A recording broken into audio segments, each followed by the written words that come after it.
quickly to our next speaker, Shamil Al-Baku, who has a PowerPoint presentation. He is the Vice Minister for Foreign Affairs of the Chechen Republic. He is the Vice Chair of the Committee for North Caucasus Nations, and he's also Honorary Consul of the Chechen Republic of Ichkeria in France. So he is going to be presenting on his organization. Thank you for the presentation. I'm proud that there is an important delegation of our committee here.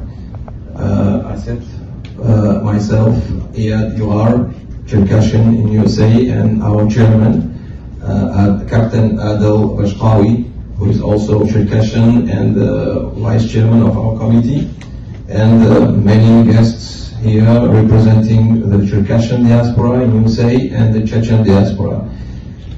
Your presence here is a testament that we didn't surrender and that we will continue our struggle for the independence.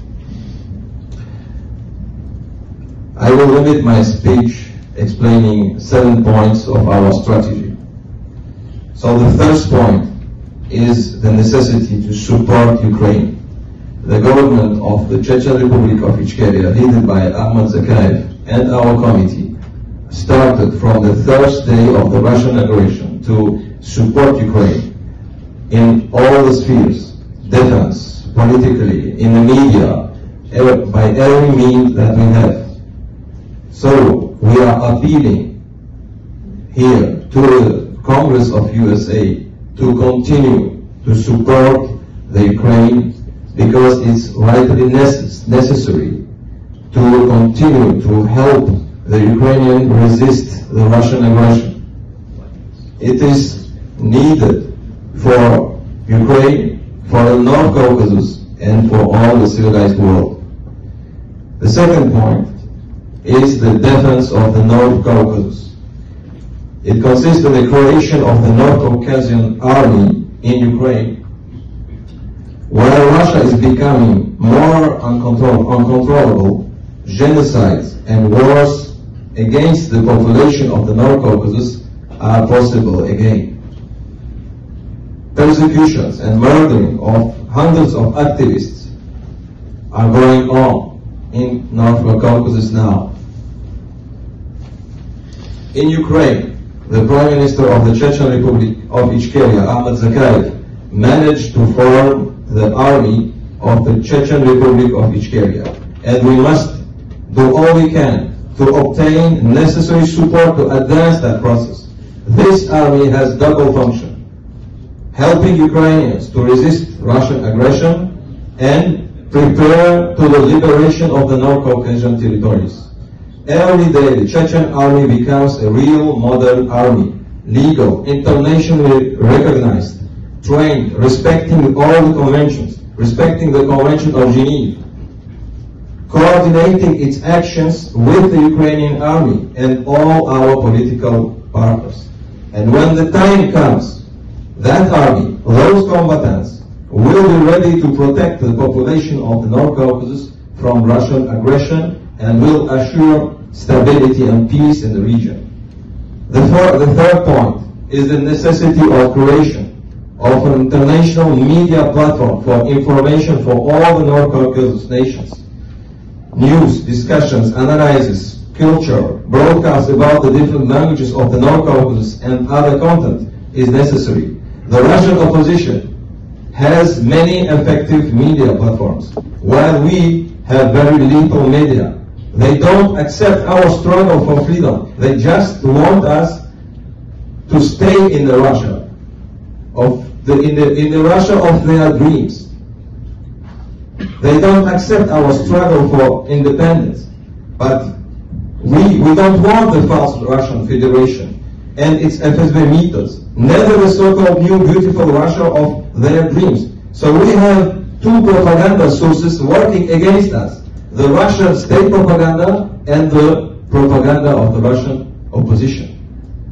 So we are very concerned by this point, and we need support to have a media, efficient media, to work in that direction.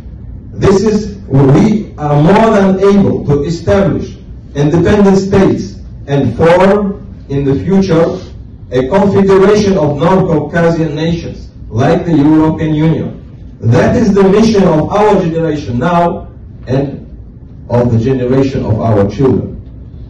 And the media is the most important tool to help achieve it. The fourth point is establishing political alliances. We are working on establishing political alliances between Western countries and the government of the Chechen Republic of Ichkeria in exile and our North Caucasus Nations Committee. This work started in Ukraine, and we need other countries to join that process. It is in the interest of our people and in the interest of Ukraine, as well as Europe and USA, that the North Caucasus becomes free and able to form a civilized region of prosperity and development.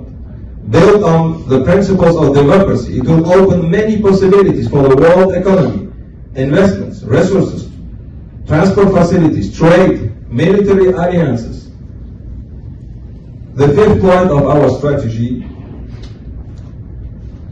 we ask and we demand the recognition of the genocides and the condemnation of this continuing systematic crimes committed by Russia against Chechens, Ingush, Circassians, and the other people of the North Caucasus. And that was committed, all those crimes were committed throughout the history of Russia, throughout the three periods of Russian history: the Tsarist period, the Soviet period, and the so-called Russian Federation period. The Ukraine has already recognized and condemned the genocide of Chechens and English. The resolution of recognition and condemning the genocide of Circassians is in preparation. And we want the other countries to join this process. In 2018, the government of the Chechen Republic of Ichkeria sent a document listing all the crime of aggression, the war crimes and the crimes against humanity to the International Court of The Hague, Criminal Court of The Hague. But the absence of political will and the fear of Russia caused a total ignoring of this document by the International Court, and that must change. The sixth point, we are working on the preparation of economical scenarios of development of our region. And it's important for us to have experts and experienced politicians to join us in that work. Finally, the seventh point, we would like to alert everyone. Russia threatened the world with nuclear arms, then with the energies, gas and oil, then blocking the export of Ukrainian cereals, and now they are using again extremism and terrorism to threaten the world, trying to stop the support for Ukraine. We are working every day on the social network and with our diasporas, alerting our people not to follow the manipulations of Russian proxies using religion. Islam has its place in our society, and it is a religion of peace and progress. And we are successfully providing our people with the peaceful, true, and civilized knowledge of our religion. The free North Caucasus will not represent any threat to the world. To the contrary, it will be a region of stability and modernization, and a model of multi-ethnic and multi-faith states, respecting different religions, different traditions, respecting the human rights, and doing all in favor of development and prosperity. We are sure that in all these points we have common interests, and we ask you to work with us, and so the independence, freedom, and the development of the North Caucasus will be achieved.